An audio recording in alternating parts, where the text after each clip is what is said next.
Welcome to the Michigan Runner Show. Join us each time as we explore the people, the places, and the events that shape our great sport. Okay, just went to Grandma's Saloon and Grill. Anyway, that is the sponsor of the Grandma's Marathon. The Grandma's Restaurant is what started this race 45 years ago in 1977, or 46 years ago. So probably the 45th running, since they missed a year of the pandemic. I see the top up there. We'll get some front views. But what's cool here now is the bridge is raised here. This iconic bridge is raised. They're waiting for a ship to come by. The Corps of Engineers right there. And there's a maritime museum there.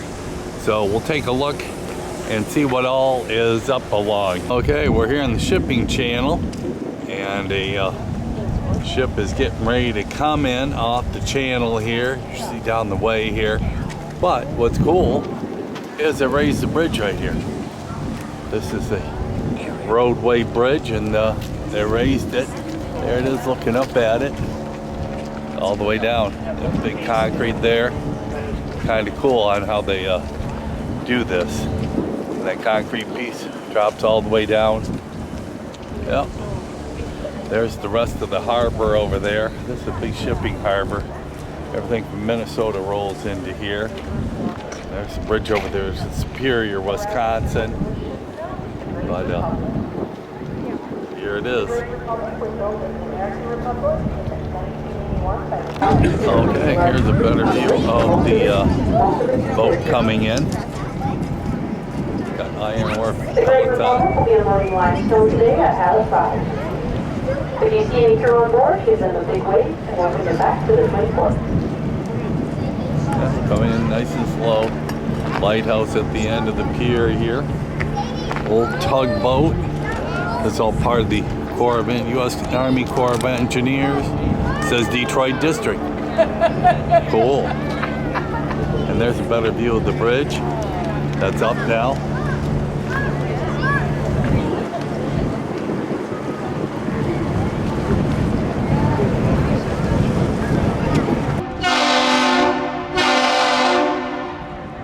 Close. Producer is going to be the captain's seat. It's one long tone by the horn, followed by two short tones. The Great Republic will salute the area of the bridge, and the bridge will salute back. Once again, this is the Great Republic. She was built in 1981. Okay, here's the Avenue of Flags. Probably all the foreigners who are going to be doing the race tomorrow. And here's a beautiful view of the harbor. There it all is, Duluth Harbor. Here is the finish line right here, and they've got a big old whopper marker here. Canal Park, Duluth, Minnesota. A great race, Grandma's Marathon since 1977 on a Great Lake. The finish line. Right there it is. There it is, right there. The big whopper finish line. There it is. That's what everybody looks for when they do a race. So kind of cool. Okay, I'm here at the Grandma's Marathon Expo. So gonna go in and get my packet. Okay, well, here's people taking pictures with the William Irvin. They're named after the ship, and they're naming the 5K after that. So it's the William Irvin 5K. Then the Gary Borkland half. He won this race, and so they named the race after him one time. So they call it the Gary Borkland half. I believe he won the inaugural Grandma's Marathon in '77. And then the original Grandma's Marathon run along the shores of the big one. Well, they've got the banner up for next year already. Got it ready for next year's race. Okay, we have a couple of spokespersons here for a World Cup race, cross country, that's coming to Minneapolis this February. And here's this nice lady who's going to tell us all about it. What's your name?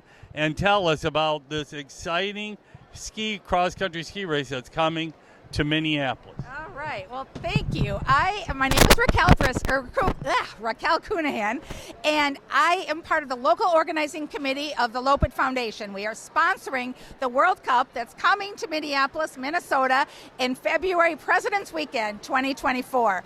The World Cup is a circuit race. Usually the races are held in Europe, a few in Canada. Hasn't been won in the United States in over 20 years, but it's coming to the States, coming to Minneapolis next year. It will feature Jesse Diggins, our own Jesse Diggins, who is from Minnesota, as well as racers from all over the world. Johannes Klæbo from Norway, the Swedish racers, Italian, the best racers in the world are all going to be competing in the World Cup. And you have the opportunity to come and watch them for free in Minneapolis next year, President's Weekend. Oh, okay, President's Weekend. So, so really the last time there was a major ski race would have been the Olympics in 2002. We haven't had another cross-country ski race here since. In the States, that is correct. Okay. Yep, there's been some in Canada, but 22 years. Yep, exactly. Well, that's going to be pretty exciting. What distances are they doing? There is, on Saturday, there's a sprint race. That's a couple K. And on Sunday, there is a 10K. So that's the distance component of it. Two they're doing. Yep, the only two they're doing. Like a 30K or 50K? Not this one. Just a 2K and and a 10K. Yep. Okay. Oh, excellent. Well, that'll be super exciting. Yeah, and one of the other cool things is if you are a cross-country skier, on Monday of President's Weekend, the race course will be open for skiers to try their hand at the course where the elite athletes had skied the day before. So then some of the skiers may still be there. You may be able to ski with them, see if you can beat them. So it'll be really fun to take part. Excellent. Well, thank you for that great story. That is going to be really cool. All right. Thank you very much. You're welcome. Hope to see you there. Hey, well, I'm here at Grandma's Marathon. I've run into the new race director of the Marine Corps Marathon. So, well, let him tell him a couple things about himself. What's your name? And tell us what you think about becoming the new race director. Well, my name is Alex Hetherington, and it's I'm just honored and grateful for the opportunity to step into Rick Niels' shoes. It's the house that Rick built in many ways. After his 30 years of leadership and a lot of the innovative things he did to build the Marine Corps Marathon into the outstanding race it is today. So I'm pleased to follow up. I love the race. It's better than Christmas for me. I've run it 30 times myself. I'm a retired Marine, and sort of the two constants in my adult life are, I'm a veteran Marine, of course, and that I love to run. And in fact, in some ways, my running derailed my Marine Corps career a little bit, if I'm going to be completely honest about it. So, so it's the confluence of the two major threads of my life, and it's arriving at the mountaintop for me. There's nothing greater that I aspire to. It's truly an honor. Now, you worked on the race for many years too. You've been working alongside Rick for a lot of years. I did some different volunteer activities with Rick and Angela Anderson, who's the deputy race director, who's also a long-serving 29-year career with the race, and I've been around the race since 1990. Actually, in 1990, I worked the race as a lieutenant when I was at the basic school, hanging medals around people's necks when they cross. That's one of the iconic things about the race, that we have lieutenants that actually present the medals to you formally at the base of the Marine Corps War Memorial, commonly known as the Iwo Jima statue. That's one of the things that's special about what we do. And so that was my introduction. And then, but I was a college runner and things like that. And I love to run and I still love to run. Running Grandma's tomorrow for the first time. I'm very excited about that. But throughout my career, I got on Marine running teams and running in various venues in various places, and really enjoyed doing that. And that got me back to the Marine Corps Marathon almost every year of my career, with one or two exceptions. And just it's such a great event. I mean, it's really a tour de force of the nation's capital. Not only is it a great athletic event, it's almost like an act of citizenship. You start at Arlington National Cemetery, you run through D.C., you see every major national monument, every major national building. You go past the White House, the Capitol building. And so, you know, it is an iconic, truly an iconic course with great crowd support, and you know, there's no way to not be inspired by doing the Marine Corps Marathon. That's for sure. Yeah. Well, and I was asking you earlier, so with all this road construction nationwide, how's it looking for your race? Are you going to have any road construction going on during the race on any of the streets? So well, actually, you know, one of the big challenges with the Marine Corps Marathon is how many different jurisdictions we have to deal with, you know, in Northern Virginia and DC. And we, you know, so we do meetings year round to make sure everything's going to run smoothly on race day.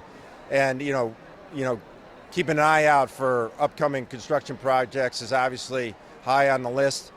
And to our knowledge, there is going to be a little bit of construction around the Pentagon, but they're going to be in a pause while the race goes on. And so we won't have to change the course at all, which is good. Yeah, because, you know, your course is everything. Of course, yeah. You know, and we want to. It's a priority to stabilize the course and have the same course every year for our runners. Yeah. Well, that'll be great. Well, looking forward to having you do the job for us, and I'll even think about coming and running it myself. All right. And you'll once again have the 50K also, and you have the 10K. So you have a 10K, That's 50K, correct. And the marathon. That's right. That's Okay. right. Well, I'll hold you to that. Okay, I'm going to come down and run one of those. Okay, I would love to have you. Good. All right, Well, thanks. have a great race tomorrow. Hey, well, we have a operations director of the St. George Marathon. Okay, what's your name, and tell us about this year's race coming up. Yep, my name's Jordan Bird. Like you said, I'm the operations director for the St. George Marathon. Our marathon this year is October 7th. Ours is always the first Saturday of October, so just depending on the weekend that falls. Our race this year is looking great. Our numbers are about 2,000 more than last year, so we're really stoked about that with the numbers going up. But we're really excited to be having our marathon this year. I'm excited to be here at Grandma's Marathon for the first time. Are either one of you running tomorrow? So she's running the half marathon tomorrow. I'm doing the 5K tonight. Good. So yeah, we're excited about that as well. And is your race still open for participants, or are you filled up? No, we're not filled up. We still have open for registrations. We got about 1,000 of the full and about 1,000 for the half as well. So hopefully we'll fill up by the end of August is our goal. And what's the day of the race then? The day is October 7th. October 7th. Okay, well, mark on, there's a lot of races so you got a big choice in America doing races. That's right. Okay, thank you for the interview. Yeah, thank you. Cool. Okay, well, marathoners heading in for the last mile. Here they are. Oh, still a shitload of them. There is it's around the 5.5 hour mark, and they're still coming down the streets of Duluth. We're at about the 25-mile mark. All the half people are done a long time ago, but we're just before the 25-mile mark, and so they're still coming through here, and right through downtown Duluth. We'll go down to the waterfront and watch them finish. Okay, here's some runners. Here's the last half mile of the course. Last quarter mile, there they are, walking on in.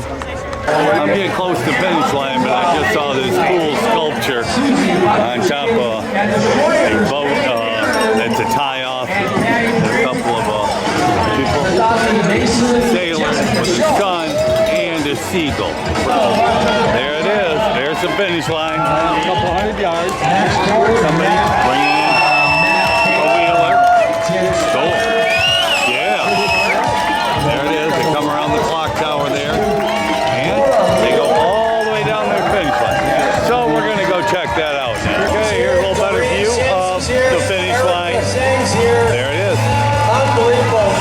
Patricia O'Neill is here. We're close to the 6 hour mark, 5:53. Lots of people coming in. That's what we came down this morning. Yep. It's getting close to 2 o'clock in the afternoon. Yep. Paul Cameron.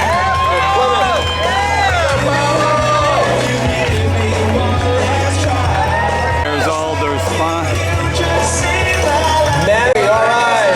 There's all the sponsors. So there it is. Getting close to that 6 hour mark. All right. They all keep coming in. It's going to be coming in on Blooming Kid.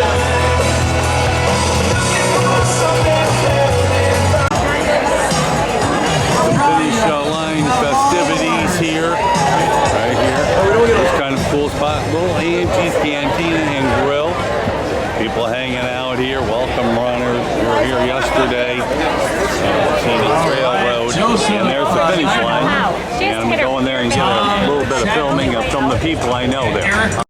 Never quit. Never quit.